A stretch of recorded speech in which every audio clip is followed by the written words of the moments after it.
that we see that this Quran, there is a type of quality to the Quran which, when a person hears it or reads it, you see that immediately the Quran commands a certain type of authority, a sultan. That immediately you see when you hear the Quran, recite the Quran, you see that what it contains of words and speech, it immediately commands authority. Meaning that immediately all authority goes to this speech. And that this authority is such that it penetrates the soul of a person. That immediately you know and you feel that this Quran has authority. And that despite whatever a disbeliever might be upon, despite whatever a mushrik may be upon, that immediately the Quran, it commands the authority. Meaning the authority, meaning the power, the authority, it immediately goes to the Quran. This is from the nature of the Quran.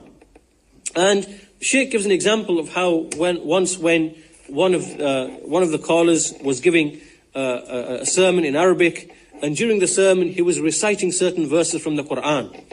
And there was a woman who was a non-Muslim who was listening to the Quran, and she doesn't know Arabic. She does not know Arabic, and she does not know Arabic. And when the Khatib finished his sermon, she came to him and she said, your speech had a certain style or a pattern. There was something that you were reading and it followed a certain pattern and a style. And, it was something that was different from the rest of the speech. It wasn't like the other speech you were speaking, because I recognized that. But there was something that you were saying in between your speech that it was following a rhythm and a pattern and a style that was, it was something that was had a certain thing to it. And this shows that the woman, despite not knowing Arabic, she could recognize that something is the I can't concentrate enough. So she recognized that something is that there's something in this man's speech that is the Quran. That is not from the normal speech of the man. She was able to recognize and identify that, even though she doesn't know Arabic and she does not understand. So this is what we mean. This is what we mean here, that there is a certain authority to the Quran, that when it is heard, or when it is recited and heard, that immediately it brings authority over a person's soul. That straight away the soul knows that there is something in this speech, there is something here that is dominating my soul, capturing the attention of my soul. And this is not just in the words, it is also in the meaning as well. Not just in the words, but also in the meanings of the Quran as well. And this sultan, when we speak of this authority, this sultan, this authority, then this applies from many different angles. It applies, for example, when we look at the verses to do with Aqidah, when they mention belief. When we look at the verses to do with the Sharia. When we look at the verses to do with the rulings in the Quran. When we look at the verses to do with, which address the believers. And some verses address the hypocrites. And some verses address the disbelievers. And some verses contain a threat. Some verses contain a promise. Some verses mention paradise, hellfire. Some verses mention some rulings or a legislation. Some verses mention the story of Adam or story of Musa alayhi salam. And so on and so on. The story of Ibrahim. So we see that in the Quran, there is such a variation of different things that are being discussed and different people which are being addressed. Right? Meaning that we see all these different things in the Quran.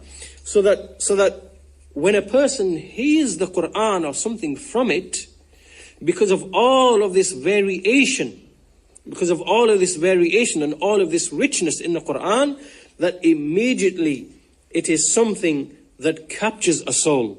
It will capture something of what is in a person's soul. Why? Because the soul itself and the people's souls themselves are such that they vary.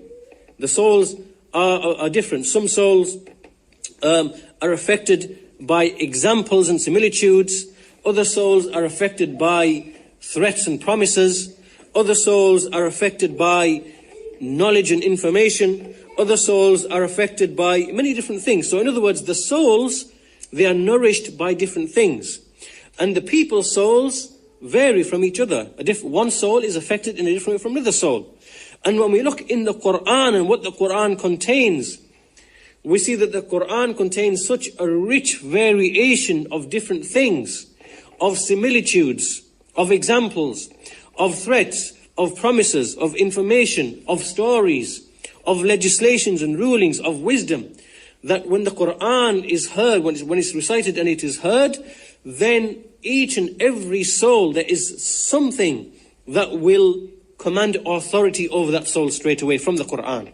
Meaning that the Quran will straight away appeal to something in someone's soul.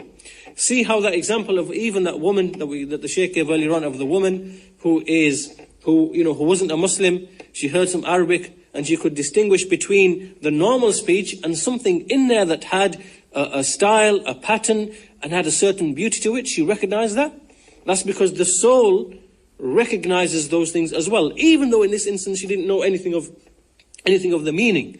But when we go beyond and into the meaning, and when we go into other things like, for example, the stories and the examples and the threats and the promises and descriptions of paradise and hellfire and the speech about the different types of people, about the hypocrites and their actions, and the disbelievers and their actions, and the believers and their actions, and so on and so forth, then in all of that we see that the Quran, as the point that we're making, is that the Quran has a sultan meaning an authority. It immediately comes, into you and grabs something from you, and it takes authority over you in this aspect, meaning that it will dominate you, and it will appeal to you, and you cannot flee from it. No one can flee from it, and this is from the miraculous nature of the Quran. And so we see that this type of effect upon the souls of all people is something that cannot arise from the speech of a man. This cannot be from the speech of a man. Rather, this can only be from the speech of the Creator of all men. And this is why in the Quran we see that Allah subhanahu wa ta'ala, He says, أَلَا يَعْلَمُ مَنْ خَلَقَ وَهُوَ اللَّطِيفُ الْخَبِيرُ. Should not He know who created? Meaning, should not Allah know He the one who created? And He is Al-Latif, Al-Khabir. Al-Latif, difficult to put it in a single word. The subtle, the gentle, Al-Khabir, the one who is well informed. So the point that is being made here then is that from the miraculous nature of the Quran is that the Quran has a certain sultan, meaning a certain authority, which no one can escape from, no one can flee from. And the Quran is such that any person who tries to flee from the Quran, he will find he cannot do so. Because the Quran will capture his soul. It will dominate his soul from any of a variety of different ways, in the ways that we mentioned. And he will not be able to escape it. And the Quran will capture him. And so we see, as we said, in the Quran, there are so many different things. There's a description of the hypocrites, description of the disbelievers, description of the believers, the affairs of Aqidah, stories of the past, stories of the present. There are similitudes which are given, descriptions of paradise, descriptions of hellfire, speech of the soul, speech of the aql, and so on and so forth. So no one is going to be able to escape from any of that, because there will be something in that will be appealing to him, and establishing the authority over him, establishing the proof over him, and so on and so forth. And this is why we see Allah has described the Quran as Inna hadha al-Qur'ana yahdi lillati hiya aqwam.